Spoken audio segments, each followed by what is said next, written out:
सवाल नंबर 1, महिलाएं अंतिम संस्कार में क्यों नहीं जाती हैं? सवाल नंबर 2, पानी रंगहीन ही क्यों होता है?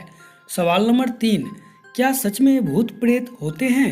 सवाल नंबर 4, दूल्हा घोड़ी पर ही क्यों बैठता है? सवाल नंबर 5, अर्थी के समय राम नाम सत्य क्यों बोला जाता है? तो आइए दोस्तों, फैक्ट सवाल जवाब के इस एपिसोड में शुरू करते हैं अपने पहले सवाल से। पहला सवाल है, महिलाएं अंतिम संस्कार में क्यों नहीं जाती हैं? दोस्तों, हिंदू धर्म में किसी इंसान के मरने के बाद उसकी अंतिम यात्रा निकाली जाती है और दाह संस्कार भी किया जाता है। हिंदू धर्म में कुल 16 संस्कार हैं, जिसमें व्यक्ति की मृत्यु होने के बाद अंतिम संस्कार यानी कि 16 संस्कार की प्रक्रिया की जाती है। मृत व्यक्ति की शव यात्रा और अंतिम संस्कार में परिवार के सभी पुरुष शामिल होते हैं, लेकिन घर की स्त्रियों को इस अंतिम यात्रा में शामिल नहीं किया जाता है। हिंदू मान्यताओं के अनुसार अंतिम संस्कार में परिवार के सदस्यों को अपने बाल कटवाने पड़ते हैं और शव के जलते समय वातावरण में कीटाणु फैल जाते हैं और शरीर के कोमल हिस्सों में चिपक जाते हैं। इसलिए शमशान में बाल कटवाने के बाद स्नान करने की प्रक्रिया की जाती है, जबकि महिलाओं के मुंडन को शुभ नहीं माना जाता है। कहा जाता है कि जिन आत्माओं को मुक्ति नहीं मिलती है वह शमशान घाट पर भटकती रहती है। ऐसे में महिलाओं के शरीर में आत्माओं के प्रवेश होने की संभावनाएं सबसे ज्यादा रहती है, इसलिए शमशान में महिलाओं के जाने पर पाबंदी होती है। ऐसा भी माना जाता है कि महिलाओं के शमशान घाट पर जाने पर नकारात्मक ऊर्जा आसानी से उनके शरीर में प्रवेश कर जाती है, क्योंकि स्त्रियां कोमल हृदय की मानी जाती है। साथ ही नकारात्मक ऊर्जा से उनके शरीर पर या उसके शरीर के अंदर बीमारी फैलने की संभावना सबसे ज्यादा होती है। आपके द्वारा पूछा जाने वाला अगला सवाल है, अर्थी के समय राम नाम सत्य क्यों बोला जाता है? दोस्तों, प्राचीन समय से हम देखते और सुनते आ रहे हैं, जब भी किसी व्यक्ति की मृत्यु होती है तो उस समय उस व्यक्ति के शव को शमशान में ले जाते वक्त उनके परिजन राम नाम सत्य हैं ऐसा बोलते हैं। इस तरह बोलते हुए मृतक के शरीर को शमशान भूमि की ओर ले जाते हैं, परंतु यह बोलने का असल उद्देश्य कुछ ही लोग जानते हैं, बाकी ऐसे हैं इस परंपरा का पालन कर रहे हैं। हिंदू धर्म में किए जाने वाले संस्कारों के पीछे धार्मिक और वैज्ञानिक कारण बताए गए हैं। शव यात्रा के समय इसमें शामिल होने वाले लोग राम नाम सत्य हैं को ही क्यों बोलते हैं? मृतक के शव यात्रा के समय बोले जाने वाले राम नाम सत्य है के संबंध में महाभारत के पात्र धर्मराज युधिष्ठिर ने एक श्लोक के माध्यम से कहा है कि जिसका अर्थ है, मृतक को जब शमशान में ले जाते हैं तब कहते हैं राम नाम सत्य है, परंतु जैसे ही घर लौटते हैं तो राम नाम को भूल मोह माया में लिप्त हो जाते हैं। मृतक के घर वाले ही सबसे पहले मृतक के धन को संभालने की चिंता में लगते हैं।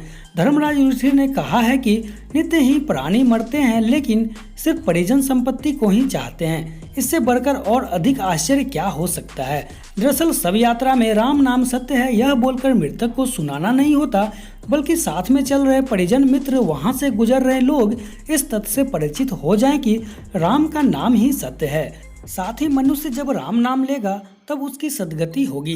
इसलिए इसका मकसद यह कहकर परंपरा शुरू की गई थी कि मृतक के मरने के पीछे जब मनुष्य इतना लड़ते हैं, उसकी संपत्ति के लिए वाद विवाद करते हैं और संपत्ति का बंटवारा करते हैं, लेकिन अन्य व्यक्ति को भी यह मालूम होना चाहिए कि राम का नाम सत्य है, यानी जिसने इस धरती पर जन्म लिया है उसकी मृत्यु भी निश्चित है। मान्यताएं हैं कि इन्हीं सब कारणों की वजह से शव यात्रा के समय राम नाम लिया जाता है। दोस्तों, अगला सवाल है जो कि तीसरा नंबर है, पानी रंगहीन ही क्यों होता है? दोस्तों, हम सब जानते हैं कि जल ही जीवन है। धरती पर जीवन की उत्पत्ति ही जल के कारण हुई है। पृथ्वी के लगभग 71% भाग पर जल पाया जाता है।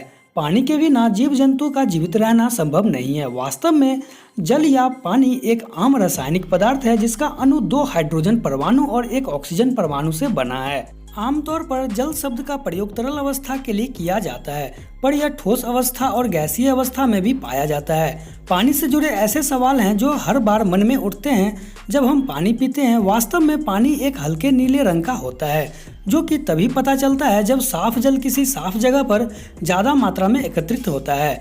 किसी भी पदार्थ का उसके द्वारा अवशोषित रंगों के आधार पर बनता है।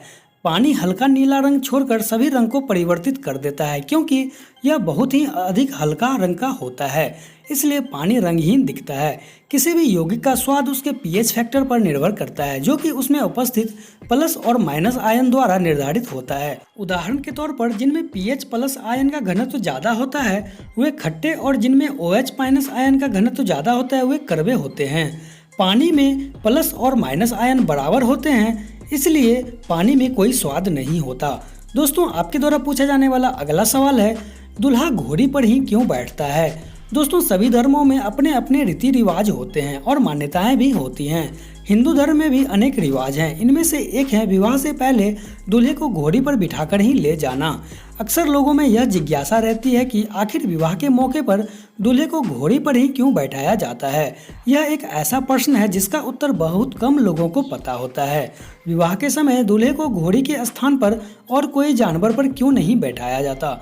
हिंदुओं में काफी प्राचीन समय से ही विवाह से पूर्व दूल्हे को घोड़ी पर बैठाने की रिवाज चला आ रहा है।